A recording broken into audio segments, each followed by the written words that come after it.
Okay, I'm going to show you guys another one of my Wyvern decks that I just recently modified. It was inspired by a deck that I saw online, and I will include the link to that page. It shows some Wyvern decks. This deck was made by someone named Keef. This was before the Phoenix and Chameleon expansion, so I rebuilt the deck. I had a help deck of my own. This is a help deck, but I took her concept, which is much better than my help deck was, and just made some changes to it to make it even better because there's more cards now. If only Wyvern was a current game, that would be a blast. But I will include the link so you can look up the deck along with the other decks that are there. There's a championship deck from earlier by someone named Heggie. I've seen the deck before. And there's a native terrain deck, and then there's like several intro decks that you can look at. What I've done here is I've set this up. Normally these 6 cards would be face down. This is a ideal start, but it's also very realistic that I could get a start very close to this. I want at least one dragon that can bring in help. Let me zoom in there so you can see what it does. There's 3 in the deck. There's that 4 strength guy, then there's the 3 strength Phrygian. You get his name in there so you can see it. And then there's Vouivre. I don't know if I'm pronouncing that right. The 2 strength dragon. They can each get help. If you have 2 in your starting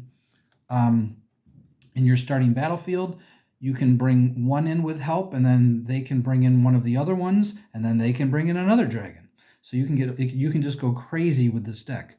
Now there's the great thing about this deck is that 1, it's very hard to beat in battle. 2, there are 3 ways I generate a ton of gold. One of the ways is the one I typically use in most of my decks, which is Mixcoatl. That's what he does. And then 3 copies of Field of Gold.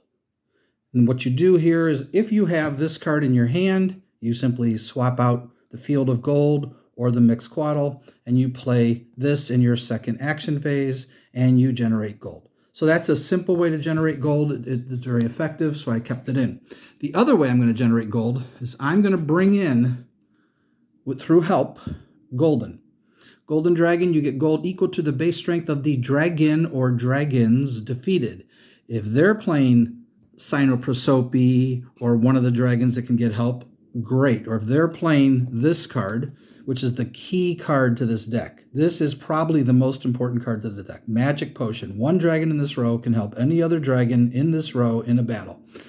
So I hopefully get 1 of them in my starting hand. I've set this up where I have 2, which would be later in the game, and I'll show you how this will really be crazy. But getting him in the battle can generate gold. If it's a 0, 1, 2 strength dragon, it's not going to generate much of anything. But if it's a 3 or 4 or 5, that's pretty good. You get that much gold. If you kill a 6 strength dragon, you get 6 gold. If you kill 2 dragons, if they play Cynoprosopi and bring in a 6 strength dragon, that's 10 strength. If I win that battle, I get 10 gold. So Golden Dragon is weak. It's a 2 strength dragon for 4. But that has to be that because the potential is really, really huge. And once again, we're not getting the focus to work. Well, that's okay. You saw it before, so I won't worry about that. All right. There's 2 ways to fight in this deck. One is with Marduk, and the other is without Marduk. You only will play Marduk, though, if you have a target. And again, I'm trying to get the thing to work. There we go. You will only play this if you have a face-up dragon that you can attack.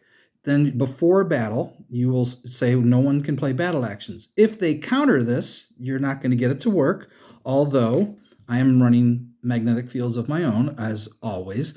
And if they magnetic field my magnetic field, if they use this card to counter mine, I can either counter them back with another one, or I can play Sorcerer. Sorcerer will copy the card. Any action, reaction, or battle action played by your opponent, it copies that card. It duplicates it, is what they're saying. So there are certain cards that Sorcerer is great against, one of them being Magnetic Field. So that's why Sorcerer is in this deck. It's very important. But let's go over a simple combat. Well, simple combat. Here's the basic idea behind the deck. Ideally, you have a face-up dragon that you can attack. You can go in with the scout. If you don't have a face-up dragon you can attack, you attack with the scout. And you're going to use your battle actions. If you don't have a scout, you either attack with one of these help dragons or your big dragons. Everything in here is a big dragon other than golden. It's all big dragons. And I mean 6th strength dragon, 7th strength dragon. There's a lot of them. It's all just big. And there's only 20 cards in the Dragon Lair because I really want to maximize my chances of getting this set up the way I want to.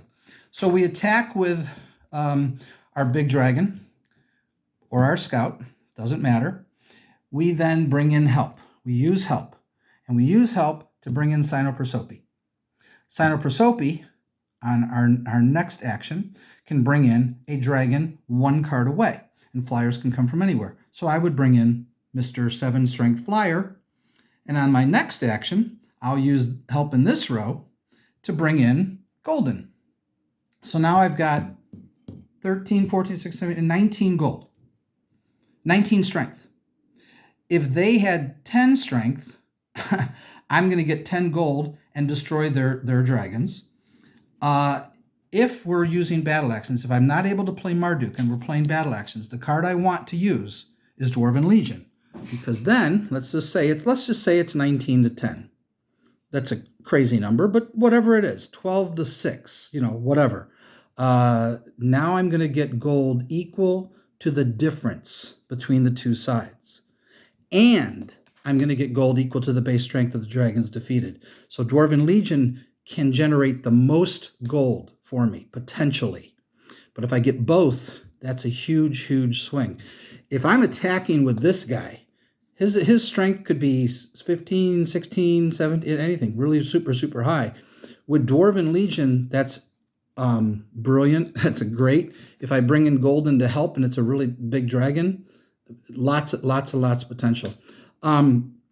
It is possible to get all 6, if all 6 of these are dragons, which they are in this setup, with the combination of help and help, I could get all 6 in the battle. Now that's risky, but let me show you one more thing that I can do, and then I'll go over the risk. The other one I can do, if I had a big dragon in my discard pile, or a decent-sized dragon in my opponent's discard pile, I can play Possession from Beyond and possess that dragon's strength and add it to my side. That's what Possession from Beyond does. Just running like 2 or 3 of those. Another thing I can do is I can double the base strength of one of my huge dragons. Now I can only do this once per dragon, but that's fine. I'm running 4. Imagine taking my 7 strength flyer and doubling its base strength to 14. That's nuts. So the base strength becomes 14. There's current strength and base strength, which you have to know the game to understand that stuff. Also, when I attack with a scout and I attack face down and it's a dragon, I can play Power Switch as one option. I'm only running 2 Power Switch in this deck. This is just one way to do it. If they attack me with a scout and hit a big dragon, they might play Power Switch on me. I can play Power Switch back and flip it. They can do the same thing to me. I can Magnetic Field it. Sorcerer also, if they Power Switch the dragons, I can either Power Switch it back or Power Switch it back with Sorcerer. Sorcerer will copy the Power Switch. So that's why Power Switch is in here, because Power Switch is a very swingy card. Now there's a Medea's spell, which can be good at times, but I'm not bothering with that. I can copy it with Sorcerer, but it doesn't really matter. Magnetic Field is the key.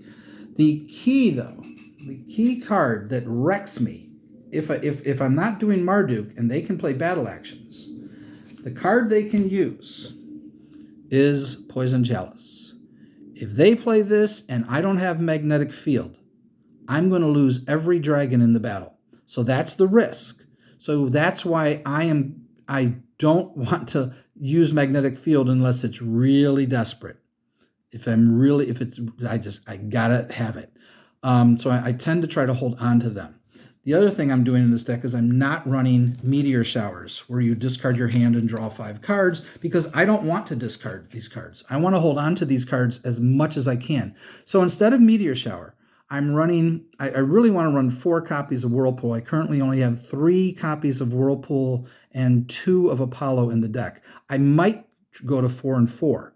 I'd have to pull from other decks to put them in here because I don't have multiple. I mean, I have some copies, but not enough to put them in multiple decks. But these are perfectly good. In some ways, they're better than Meteor Shower. In some ways, they're worse. It just depends on the situation. But this is my card draw, which is critical to this deck.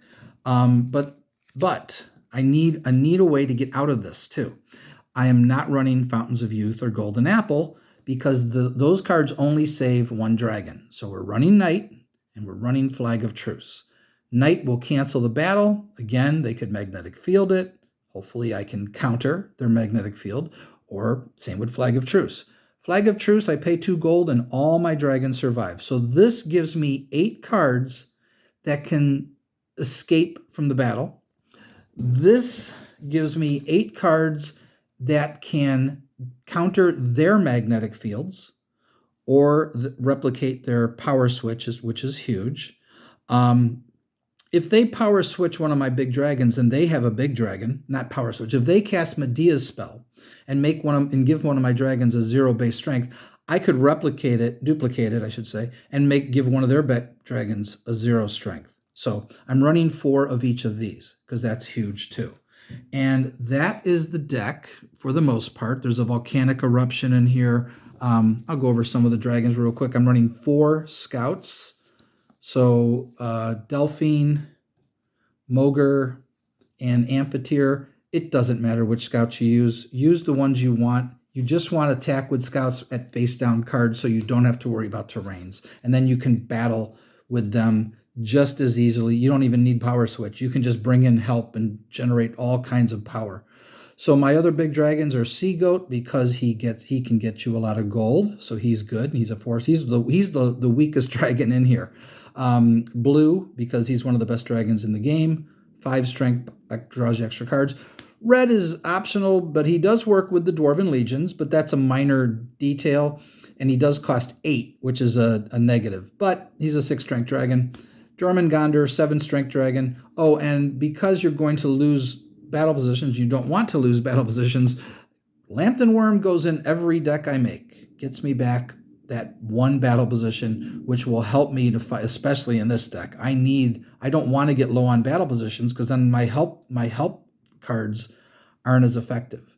And with only 3 terrains in this deck, and I feel like I almost wasn't going to put them in. I was just going to go with Mixcoatl and like 1 or 2 gold digs, but I decided just run a few terrains and it should work. Don't know when I'm going to play this, but next time we play, I'm going to try playing it. So I hope you enjoyed this deck, and I hope we can talk Wyvern. I'd love to talk Wyvern with some players. Leave a comment and let's chat about Wyvern and discuss strategies and stuff. Talk to y'all later. Bye-bye.